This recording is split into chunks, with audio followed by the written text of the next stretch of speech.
বদল হতেই রাজ্যের বিভিন্ন জায়গায় একের পর এক গ্রেপ্তার তৃণমূল সমর্থিত কর্মীরা। ব্যতীত নেই ভদ্রেশ্বরেও। এবার জনসমক্ষে গ্রেপ্তার হলেন ভদ্রেশ্বর পুরসভার ভাইস চেয়ারম্যান ফিরোজ খান। পুরসভার এক্সিকিউটিভ অফিসারের অভিযোগের ভিত্তিতে তাকে গ্রেপ্তার করা হয় বলে পুলিশ সূত্রের খবর। ভদ্রেশ্বরের তেলেনিপাড়া এলাকার তৃণমূল নেতা ফিরোজ 2022 সালে পুরসভার ভোটে নির্বাচিত হন। তারপরে পৌরসভার গুরুত্বপূর্ণ পদ ভাইস চেয়ারম্যান পদে তাকে নির্বাচন করে দল। চন্দননগরের প্রাক্তন বিধায়ক মন্ত্রী ইন্দ্রনীল সেনের আস্থাভাজন ছিলেন ফিরোজ। তেলেনিপাড়ায় অশান্তি পাকানো থেকে শুরু করে গত দিন দুয়েক আগে ভদ্রেশ্বর পুরসভায় গিয়ে ঝামেলায় ওই তৃণমূল নেতা যুক্ত ছিলেন বলেই অভিযোগ। এর পাশাপাশি পুরসভার বেশ কিছু নথি খুঁজে পাওয়া যাচ্ছে না বলে পুরসভা সূত্রের খবর। পুরসভা থেকেই ভদ্রেশ্বর থানায় অভিযোগ করা হয়েছে বলেও সূত্রের খবর। শুক্রবার দুপুরে ফিরোজ খানকে থানায় ডেকে নিয়ে জিজ্ঞাসাবাদ করে পুলিশ। পরে তাকে গ্রেপ্তার করা হয়। আগামীকাল তাকে চন্দননগর আদালতে পেশ করা হবে। ব্যুরো রিপোর্ট,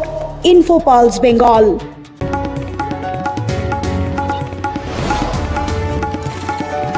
আপনারা দেখছেন ইনফোপালস বেঙ্গল, সত্যের স্পন্দন, বাংলার কণ্ঠ।